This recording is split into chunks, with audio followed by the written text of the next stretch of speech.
for takeoff 387. Thank you.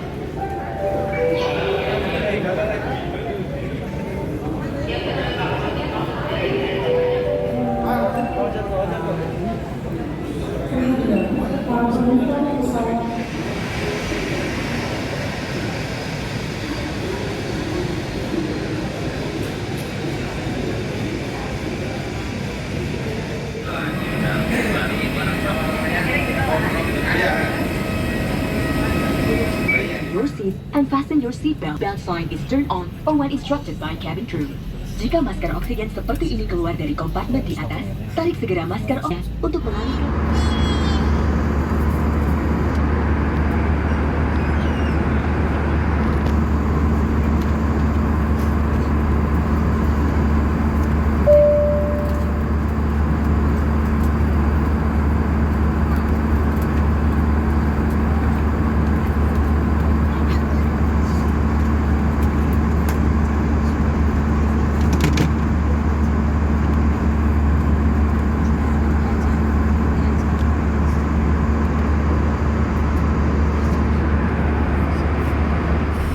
So yes, here we go. We at flight to Bali, Indonesia. And why I need to go to Bali? Because I have event that is APEX SEG 2026. So I will be presented there. So yeah, wish me luck, guys. Let's see tomorrow what gonna happen in that event. Yeah. Okay. Good night.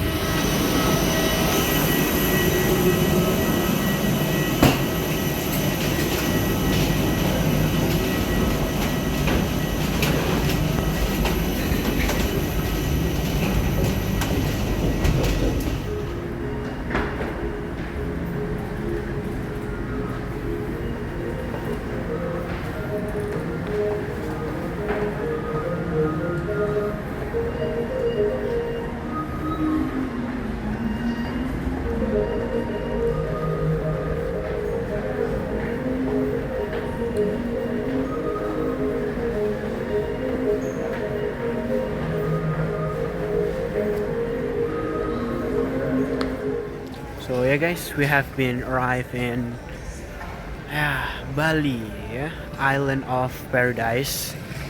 So we're gonna went to hotel ya. See you. Hari Jumat gitu dah. Biar cepat weekend ya Pak ya. Iya, Liburan lagi ke Bali nanti. Betul, karena kan Sabtu Minggu dia liburnya. Nah, Minggu malam atau sore dia balik. Senin. So yeah guys, we arrived at the hotel room and maybe I will sleep tonight because tomorrow I need to be fit and do my presentation. Yeah, hope me the best. Thank you. Wow guys, time to sleep. Finally, I can take a rest here after a 2-hour flight. So yeah guys, I will sleep tonight.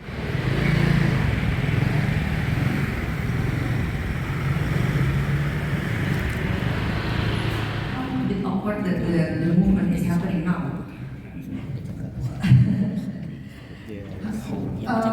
In summary, yesterday we were clearly saying it is now is the time for Asia Pacific to kick off this. These are the ones that are going to require investment over the coming years. So on the left you see the oil situation, on the right you see the gas situation, and they're both shear analysis and look ahead predictions when we want to predict, for example, the basement or the target zone using this survey. For this session is Rizky Bintang from Universitas Pertamina, and we talk about risk-based decision making in early stage of offshore exploration, the conceptual framework.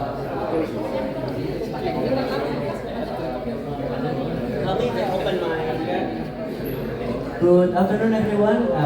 My name is Rizky Bintang Pratama, and I'm graduated student from Universitas Pertamina in Indonesia, and now I will become the second years in my university. So today I'm gonna bring my framework concept tool that called risk-based decision making in early stage offshore exploration. So yeah, here's the thing.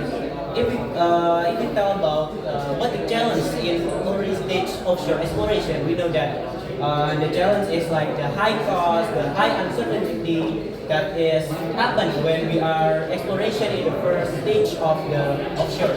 I mean, like according from IEA data, for the seismic survey, we need like $20 million, and exploration well is $70 million, and also $50 million for a partial well. This is the high number for the business energy that is happen if we do exploration in the first stage. That's why when we are trying to exploration something and try to drill in it, and then we get a dry hole over there. Oh wow! Of course, there will be an extreme high cost risk that will happen to the company like that. And then the second challenge in early stage offshore exploration, of course, is the subsurface uncertainty and data sparsity. I mean, if we are facing about the frontier basins, there will be very limited data about subsurface things like that. With that data, we will actually get the low resolution seismic like this rather than high resolution seismic, and that's why it's very challenging to us to doing some interpretation with that low resolution data, and also the limited subsurface data from the geological. And then there will be ambiguous decision. I mean, when the seismic data we collected and then we try to compare it with the geological data, there will be a difference, and this difference is make a new challenge for the interpretation and how we can solve that.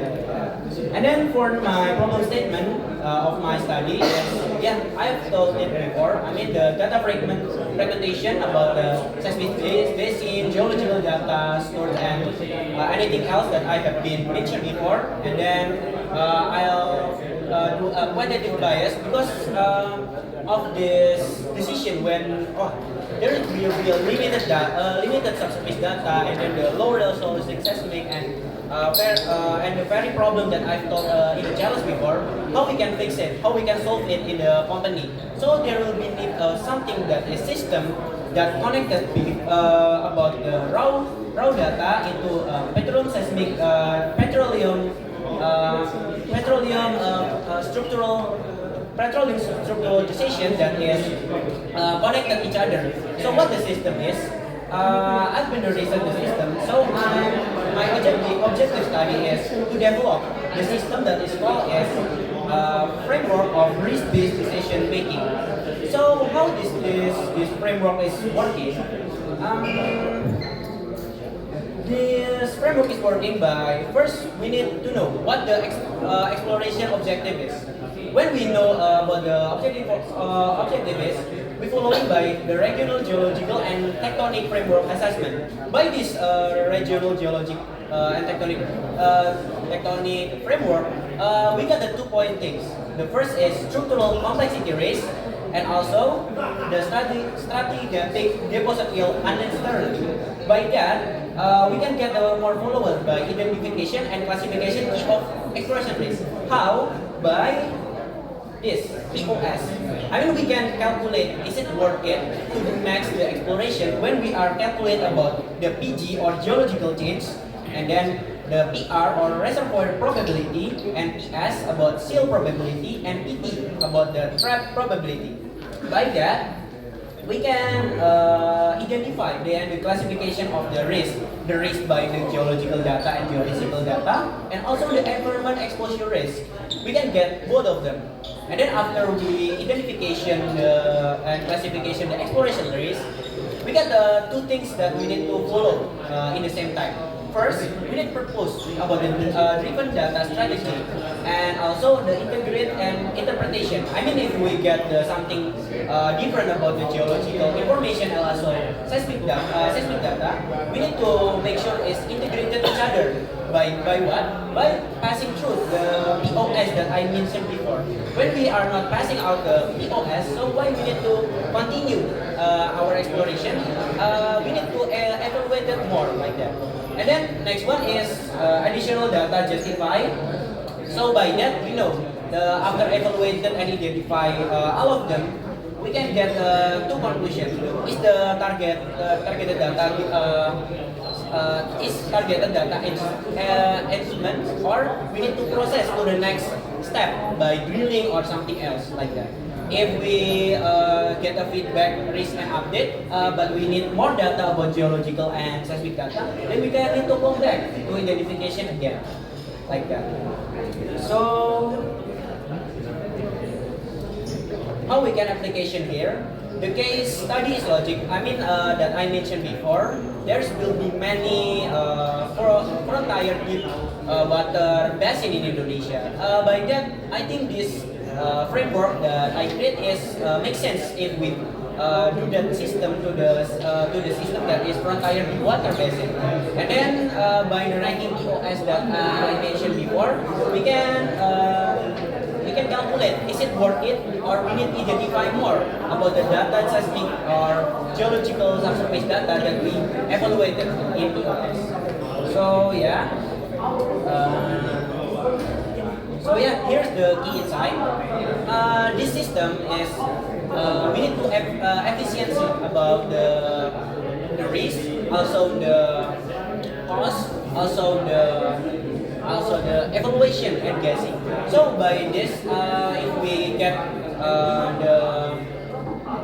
the three of these things, we can get the more low cost and also the more uncomplicated about the interpretation geological and geophysics data that will be happen in this system like that. So yeah, that is the key insight of my presentation, and then the conclusion is, I've seen with the key insight. First is the synergy between geophysics imaging and economic risk assessment is the key to unblocking Asia Pacific energy portfolio. And then the success factor is a structural framework minimizes human bias and also provides a transparent roadmap for stakeholders and investors. And then the future outlook is the model is capable for carbon capture or CCUS, CCS, seed selection and renewable offshore energy, showing the versatility of geophysical risk management. So that is for the conclusion about my conceptual framework. Is there any one question or one question? Is there any question? Thank you very much. Okay, thank you.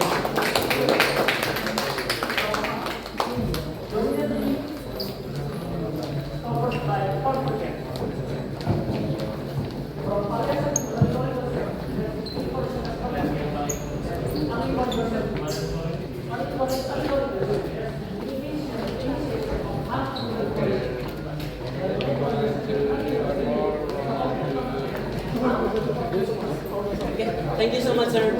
Yes. Okay guys, finally it's done. All of them is done. But we still have one more. We have one more challenge that is tomorrow. So yeah, stay tuned. Actually, for me, it's a new experience that I'm usually presentation in front of my friend, in front of my maybe my teacher, my lecturer. Maybe the highest part is the judge, the judge in competition. But no, in front of professional, in front of expatriate, in front of foreign people, in front of many academic, and I'm presentation in front of them. Wow, that will be a new experience. Well, I will keep learning until the best like that. So guys, hope me the best. Thank you so much. See you to maybe this afternoon.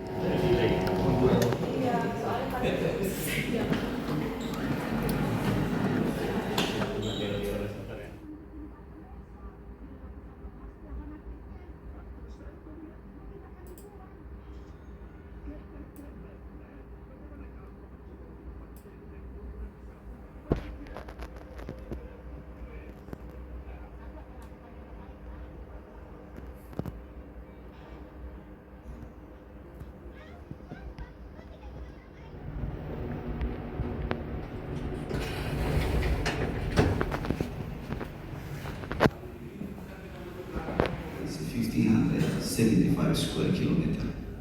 and we just finalized the acquisition in the late year for the investor and also for the government. So, plus it is one of the efforts for us to sustain. Yeah, guys, it's day 2, and we're gonna have a challenge like that's called SEG core. So it's like we need to interpret some seismic data, and we need to guess the bright spot. Where is it? So yeah, let's be honest. This is my new challenge. My new thing to do because I've never been learned this before. But let's see how far I can get into the challenge. So yeah, guys, see you soon.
Bravo, 26 Bravo. 27 or 26? 26. Another which seat are you sitting?